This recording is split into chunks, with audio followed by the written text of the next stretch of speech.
everyone. Thank you for joining us today. My name is Heian and I am COO from TENTUPLAY. Today I'm going to share our approach of game experience personalization, the 28 phases of the player, and how we personalize individual experience and maximize user satisfaction.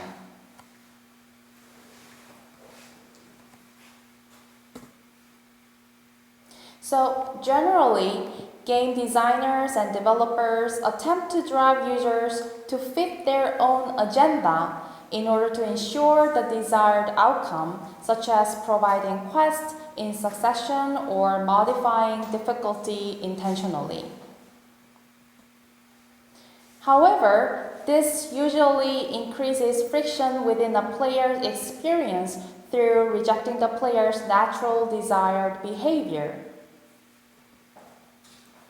And this often leads to churn and lost conversion and the overall weaker lifetime value, LTV. Then, what is the player's natural desired behavior and how we could satisfy their needs inside the games?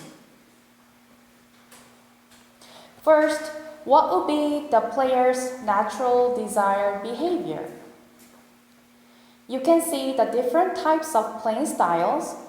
For example, in PUBG, even though the costumes have nothing to do with game performance, some players put their characters into strange or funny costumes to get some attention.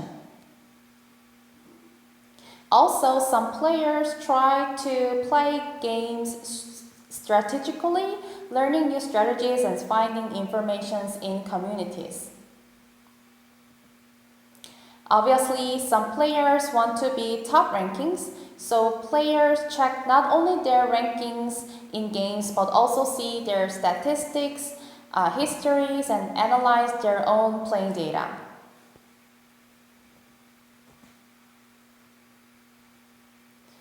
But the difference in behavior is not merely dependent upon differences between games. As an example, let's view some reviews from the game Lineage, one of the most popular MMORPGs in South Korea. So within the same game, different players have different interests and different needs. Some say they love the graphics, and others emphasize the story and the world, and others enjoy that the character builds are customizable to one's desire. So, if you identify each player's natural desired behavior, such as players who love to socialize with other players, those who want to achieve goals with cooperating with other players, or those who like to customize character builds, and those who play the games because they love the story and the world, and provide what they want as expressed in their in-game behaviors, this will lead to increase in retention and ultimately LTV.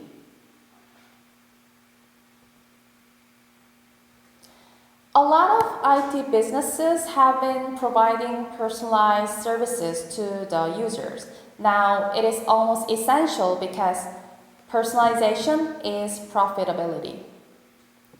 Netflix shows different thumbnails individually. Steam recommends games to users that suit them best. And Amazon is one of the companies that started this whole idea of personalized recommendations. So in games, you can and you should enhance profitability with personalized services. And there are different perspectives on personalization: purchase-based, dynamic pricing, and player persona.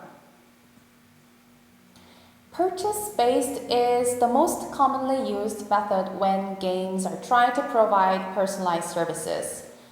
So basically, you segment players by how much they have spent on in-app purchases, whales, dolphins, minnows, and non-paying users. So in almost every games, the whales take 90% of revenue. So if you can identify those players by purchase-based segmentations, you can take care of those paying users differently. I mean, efficiently. However, the amount of purchase does not explain the action of purchase itself, nor the player's natural desired behavior.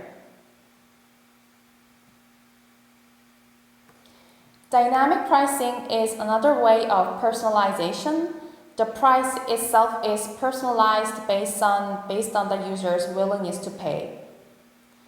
Similarly, dynamic pricing does not explain the player's playing motivations. It only shows the result of each player's willingness to pay.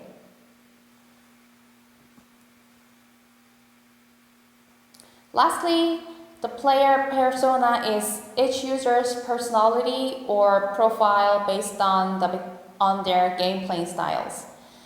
So defining each user's persona helps understand the user's play motivations, explaining the user's natural desired behavior. As you can see, as you can understand why the users behave in this way, you may apply that to game design.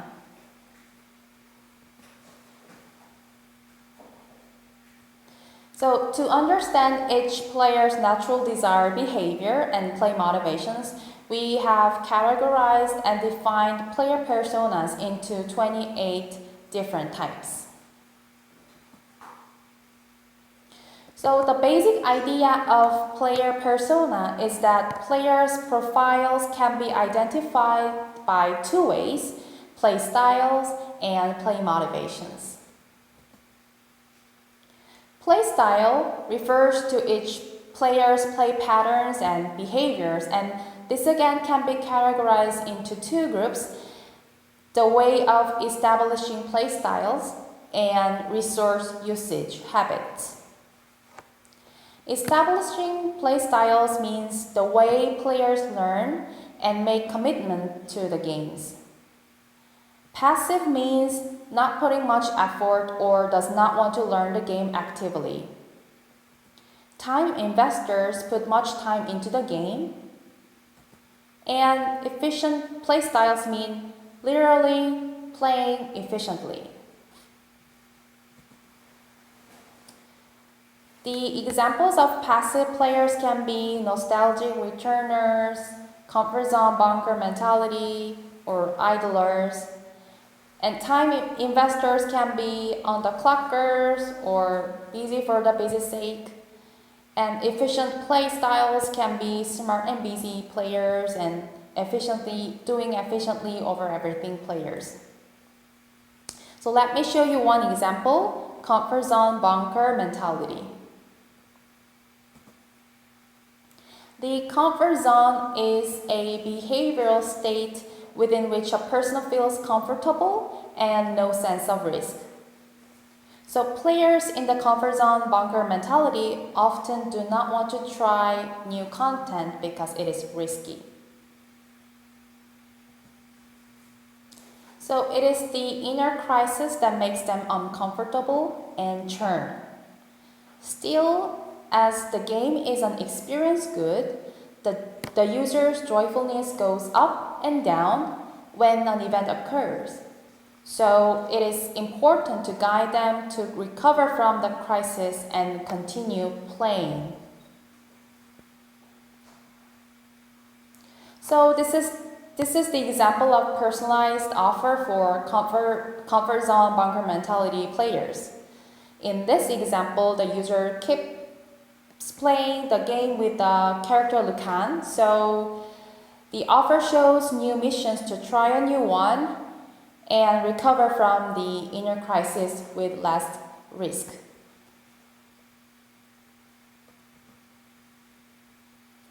Another way of categorizing playstyle is resource usage.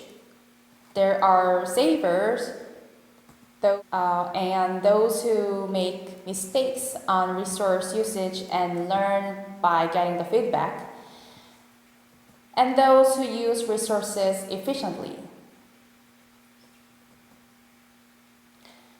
And the examples of savers can be diamond hoarders, perfectionists, and mistakes and responses can be learners and growers, regretful players, and strategic investment players can be setup investors and from new to try hard. And let me show you another example, perfectionist. So when perfectionists are playing games, they want to make a perfect decision. But oftentimes, they feel the pressure when they think they need to make the best decision, which leads to poor performance and procrastination, and eventually they churn. So to the perfectionist, it is important to break the perfectionism, procrastination infinite loop. Providing guides or strategies to reduce the pressure can be the one way. And this is an example of a personalized offer for perfectionists. On the left side, there is information on the user's playing style. It shows that the play is saving too many coins, which hinders game progress. So the offer recommends ways to spend coins on the upper right side.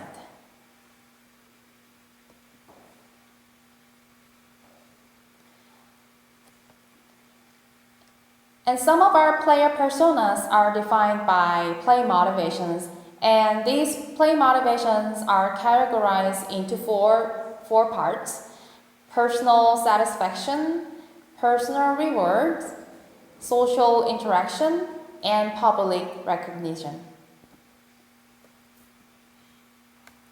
So psychologists have been classifying the basic human needs by two metrics: whether the person is more intrinsic or extrinsic, and whether the motivation is more personal or social. Intrinsic motivation is more focused on the activity itself. People do something because it is inherently interesting or enjoyable. On the other hand, extrinsic motivations refers to doing something because it leads to a separable outcome. And when a person is more in need of self-expression or subjective, one is more personally motivated. And when other players' opinions or judgment matter to a person, he or she is more interpersonal or socially motivated.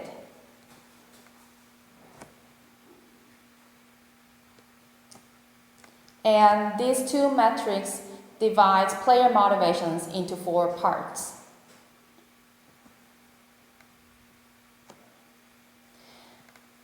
The example of personal satisfaction motivated players can be collectors over might. And players with social interaction motivations can be supporters or guildies.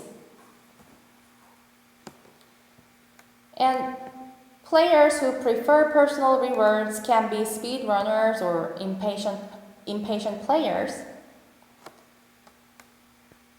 And players who like to be publicly recognized can be rabid PvPers or competitive players. And let me show you one example, the collectors. So this is an example of a personalized offer for collectors, one of the personal satisfaction motivations. It shows the unique player's experience and history of collections, building a personal relationship with the player.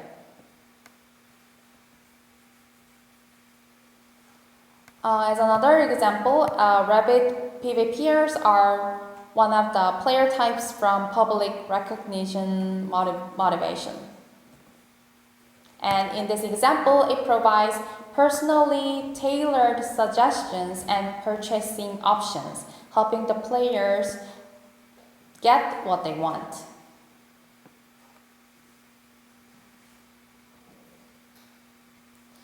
And this approach, personalized offer based on 28 personas, led to an increase in overall LTV through improving retention, conversion, and engagement. In one of our cases in MMORPG, in-game purchases increased by 8% and twice the conversion rate. In the idle game, retention increased up to 88%.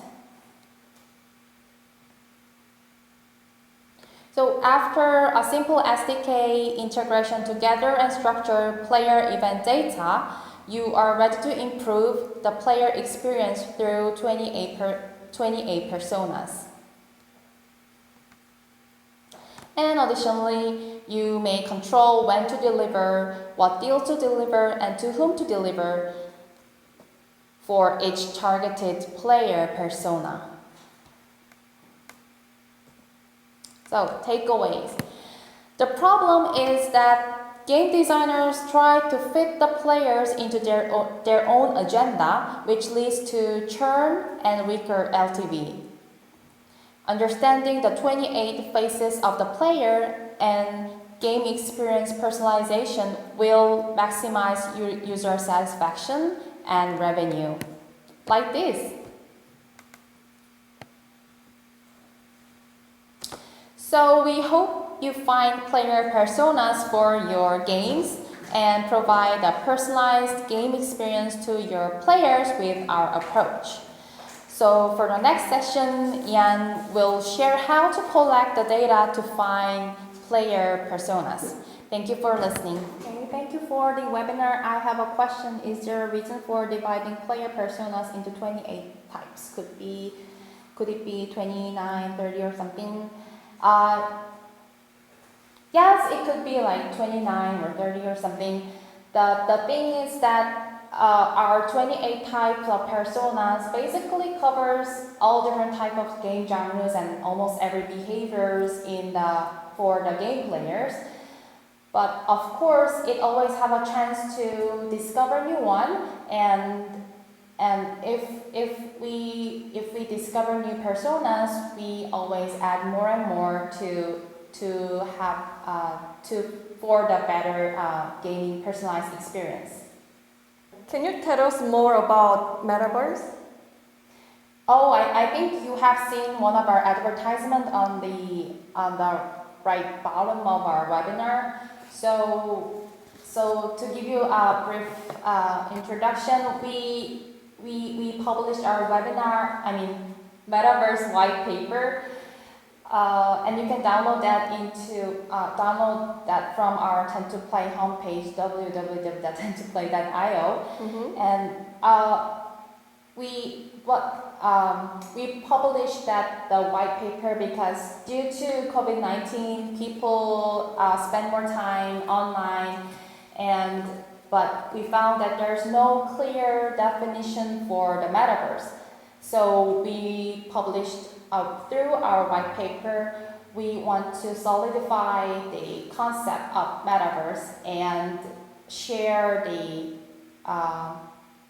likely scenarios for those who want to provide metaverse platforms and those who are signing up in the metaverse. Okay, next question is about? Does persona only appear in certain genres? It looks like the examples of personas kind of derived from MMORPG. Will other genres of game work? Yes, of course, because our persona definition of our persona is derived from the very basic needs of humans, from the psychology. So our personas basically covers almost every game genres, and almost every player's behaviors. And of course, again, if we discover new one, we always add more and more. Okay, thank you. Let's check the third one. Hello, I was wondering if you could tell me where we can download the Metaverse white paper. Just to repeat again, you can download our Metaverse white paper at our homepage, TENTUPLAY.io. Sounds so interesting. Metaverse. Wow, so trending, right? Yes. Okay. Can you answer this one? Can you explain a bit more on the difference between intrinsic and extrinsic player motives? So intrinsic motivation is like players or humans do things because they have own motivation inside of themselves, like they do like meditations or those kind of motivation is called intrinsic. And extrinsic motivation is people do something because there are separable outcomes came from the behavior they do. So that is called extrinsic motivations. And in games, extrinsic motivations can be like people do PvPs to win over the games, and intrinsic motivation in games like they collect things or it's more like personal. Okay, let's check the last one. Does game player have only one persona? Of course not. Players can have multiple personas at the same time, and that is why we divide the player persona into two big groups. Play behaviors, play styles and play motivations. So even though they have the same motivations, they can have two different play styles. And if they have same behave as play style, they can have two different motivations. Our approach of providing personalized offer based on the persona approach is very unique and new, but we believe that since purchase-based segmentations or dynamic pricings only see the result of the players' play motivations, but you have to deep dive into the play motivations to understand more about your players and develop the idea from the game design, from the beginning.